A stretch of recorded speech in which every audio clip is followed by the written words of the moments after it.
For our devotional text karon nga gabi atong tan-awon sa Romans chapter 8 verses 1 up to verse number 11.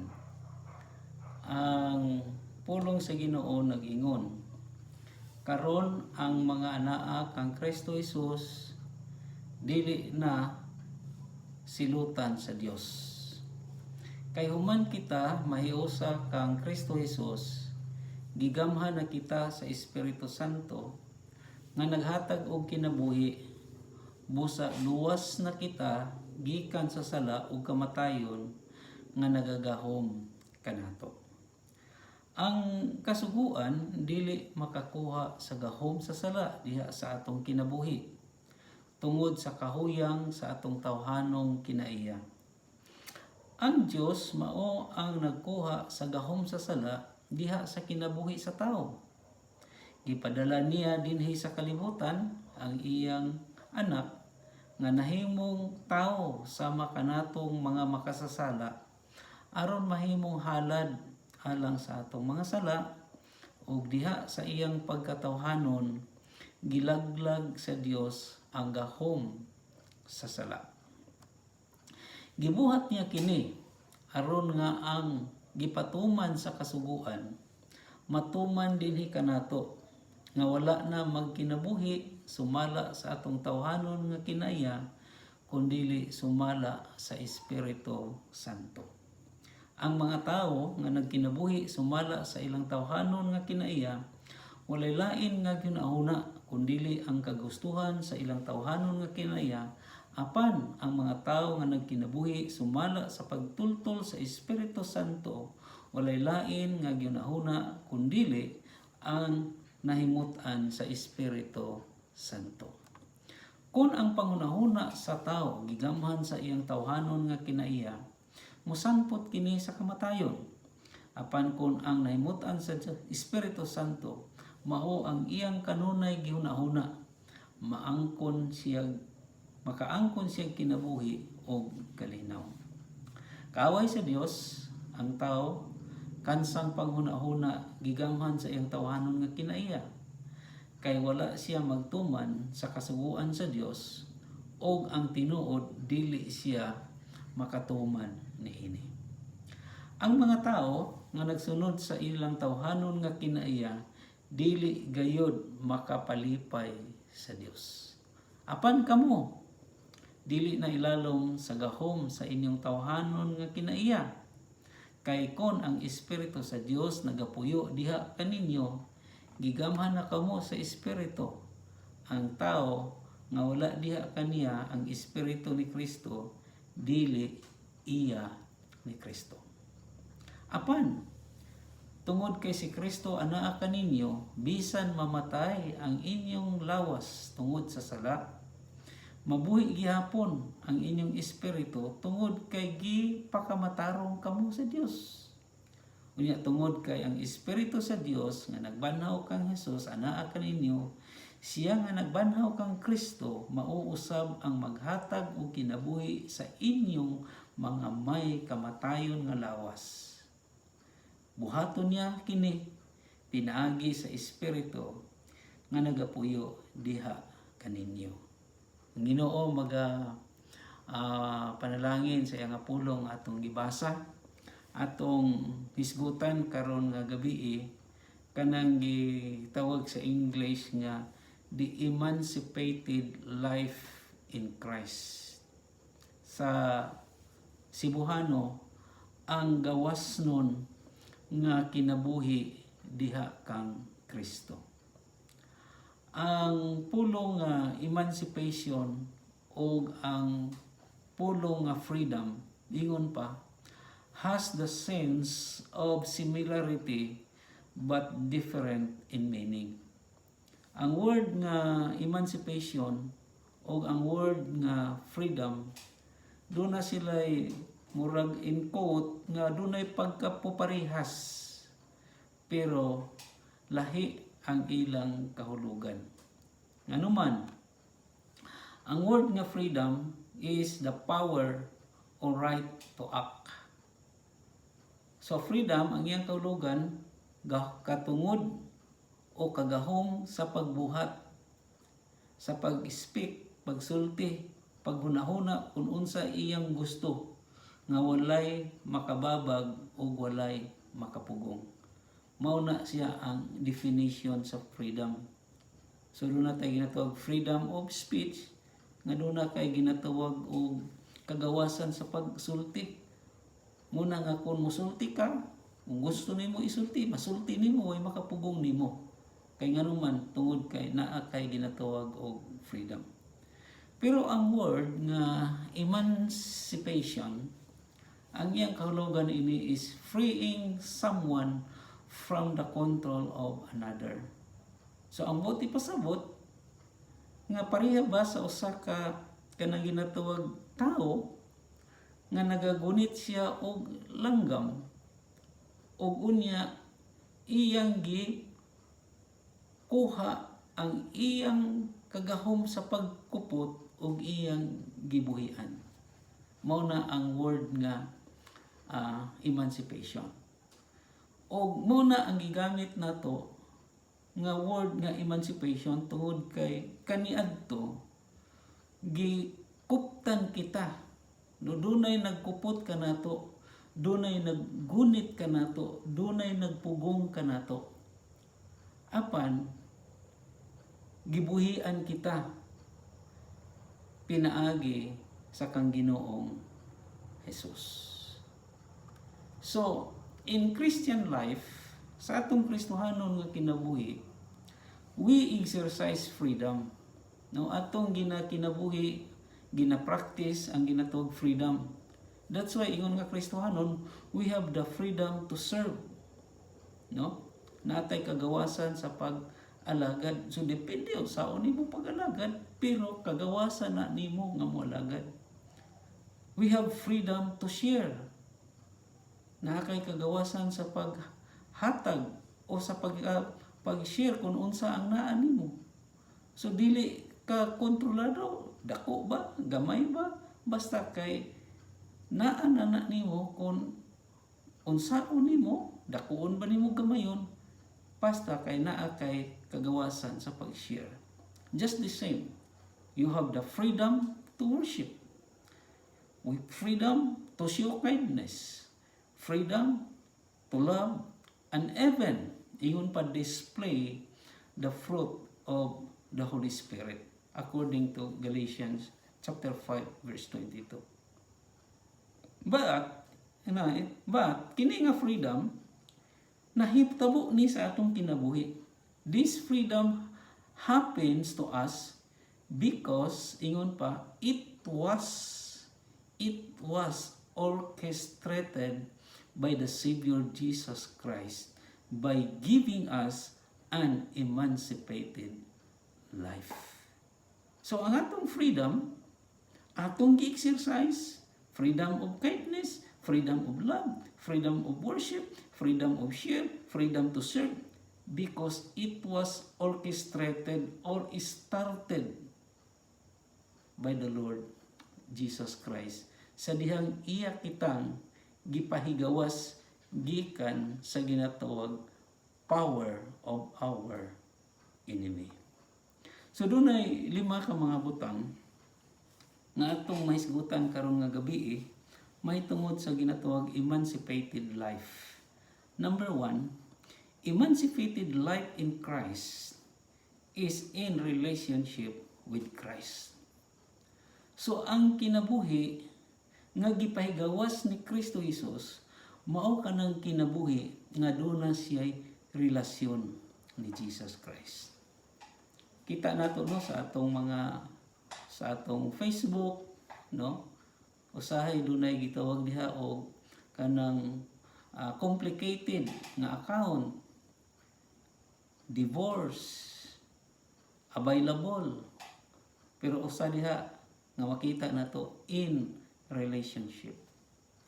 So kita nga mga naa kang Kristo Jesus, ingon nga atong Ginoo o manluluwas, gitagaan ta sa Ginoo og kagawasan gikan sa kaaway sa Dios tungod kay kita nakabaton og relasyon diha kay Jesus Christ.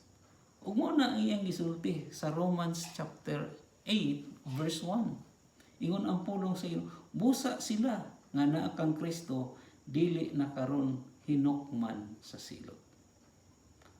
Busa sila nga anaa, those who are in Christ.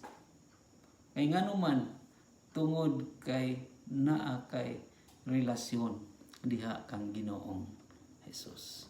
Ikaduha, emancipated life in Christ is not condemned.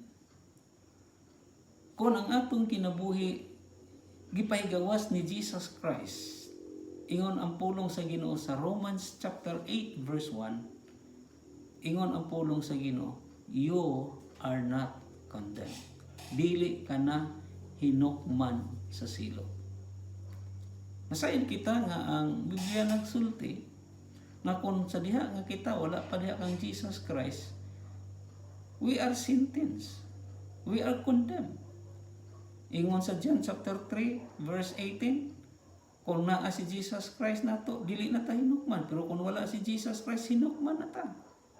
O ingon sa John 3:36, ingon ang pulong sa Ginoo nga diin ang nakabaton sa anak dunay kinabuhi, apan ang wala nakabaton sa anak, ang kapungot sa Dios magapabilin diha kaniya. Kay nganuman tungod kay wala siya connection ni Jesus Christ. So kita nga natay connection ni Jesus Christ, gipasaligan ta sa Dios. Ingon ang pulong sa iyo, busa sila, ikaw na, ako na. Kadto dunay relasyon ni Jesus Christ. Ingon ang pulong sa Ginoo, dili na karon hinukman sa silot. Kanindot mga igsuon diha sa Ginoo nga naata ni ining kinabuhi-a nga naatay ginatawag peace of mind. Doon natay ginatawag malinawon nga hunahuna tungod kay wala na nakapahasol sa atong hunahuna, tungod kay ingon ang pulong sa Ginoo, dili na ta hinukman sa silot. Ang ikatulo nga makita nato, emancipated life in Christ is controlled by the Holy Spirit. Ang kinabuhi nga gipahigawas sa atong Ginoong Hesus, usa ka kinabuhi nga gikontrolar sa balaan nga espiritu. Romans chapter 8 verse 2. Kaingon ang pulong sa Ginoo, kay human kita mahiusa kang Kristo. Note, human kita mahiusa kang Kristo. Ingon na dinhi, gigamhan na kita sa Espiritu Santo nga naghatag og kinabuhi. Sa ingon sa pulong sa Ginoo, human kita mahiusa diha kang Ginoong Hesus, ingon ang pulong sa Ginoo, we are controlled by the Holy Spirit. Controlled na ta. Control ta sa Holy Spirit. Busa tungod kay control ta sa Holy Spirit. Look at verse 2. Busa luwas na kita gikan sa sala o kamatayon nga nagagahom kanato. Wow! Luwas na kita. Wala nag-ingon nga luwason pa kita. Wala nag-ingon nga basin og maluwas pa kita. Ingon ang pulong sa Ginoo, sa dihang nahiusa kita kang Kristo, gigamhan na kita sa balaan nga espiritu nga naghatag og kinabubusa, luwas na kita. Salamat ta sa Ginoo, anak nga kamatuoran. Ang ikaupat nga makita nato, the emancipated life in Christ does not walk under the power of the flesh. Nasayod kita nga ingon ang pulong sa Ginoo sa Galatians chapter 5, no, gikan sa chapter 5 verse 16. Makita nato diha nga naa diha ang tanan buhat sa unod, no. Pero salamat ta sa Ginoo kay nganuman God make something aron kita makalingkawas gikan sa mga ginatawag fleshly activity. Ingon sa Romans chapter 8 verse 4, gibuhat niya kini aron nga ang gipatuman sa kasuguan matuman dinhi kanato, nga wala na magkinabuhi sumala sa atong tawhanon nga kinaiya, kundili sumala sa Espiritu Santo.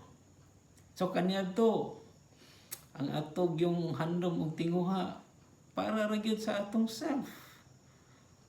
self-satisfaction, no? Self-glory. O gunya proud ta sa ato nga self. Kay nganuman natural na siya, kay wala patay relasyon diha ni Jesus Christ. But thanks to the God. Salamat sa Ginoo. Pag-abot ni Jesus Christ sa ato nga kinabuhi, change niya ang direksyon sa ato nga kinabuhi. Instead of walking in the flesh, we are now walking in the Spirit. Muna nga, ingon sa verse 5, ang mga tao nga nagakinabuhi sumala sa ilang tawhanon nga kinaiya, walay lain nga ginahuna kundili ang kagustuhan sa ilang tawhanon nga kinaiya. Apan ang mga tao nga nagkinabuhi sumala sa pagtultol sa Espiritu Santo, walay lain nga ginahuna kundili ang nahimutan sa Espiritu Santo. Salamat ta sa Ginoo ana mga igsuon sa Ginoo, kay gitudloan kita niya nga makakinabuhi nga giniyahan sa Holy Spirit aron kita dili na makalakaw ilalom sa gahom sa atong unod under the power of the flesh. Katapusan, the emancipated life in Christ was guaranteed by the resurrection even physical death comes. Verse 10 paingon sa 11, ingon ang pulong sa Ginoo, apan tungod kay si Kristo anaa kaninyo, bisan mamatay ang inyong lawas tungod sa sala. Yes, kining atong lawas mamatay man gyud ni, no, ma-deteriorate ni siya. Kung unsa man ta ka gwapo o gwapa karon, pero ma-deform ni siya, no? Ang atong beauty karon murag naka-throne, naka-intron pa ta, pero inig-abot na sa kamatayon, ma-dethrone na ta. Ma-decay na kita. Maadto na ta, mubalik na ta sa abog. Pero ingon ang pulong sa Ginoo, mabuhi gihapon ang inyong espiritu tungod kay gipakamatarong kamo sa Dios. God makes our spirit alive. Why? Because God made us righteous. Verse 11, unya tungod kay ang Espiritu sa Dios nga nagbanhaw kang Hesus anaa kaninyo, siya nga nagbanhaw kang Kristo mausab ang maghatag og kinabuhi sa inyong may kamatayon nga lawas. Buhaton niya kini pinaagi sa Espiritu nga nagpuyo diha kaninyo. Salamat sa Ginoo mga igsoon sa Ginoo nga diin pinaagi sa maong bahin sa balaan nga kasulatan na reminded kita apan ang pangutana, are your life emancipated by the Lord Jesus Christ? Sa lain nga pagkasulti, kumusta ang imong kinabuhi? Napahigawas na ba pinaagi sa kang Ginoong Hesus?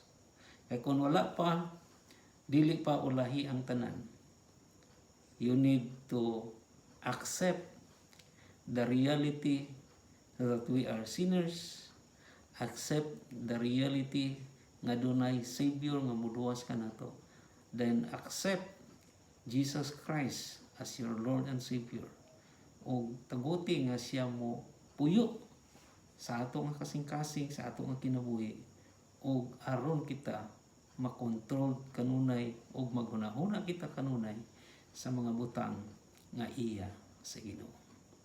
Daghang salamat o mayong gabi kanatong tanan mga igsuon diha sa Ginoo. God bless.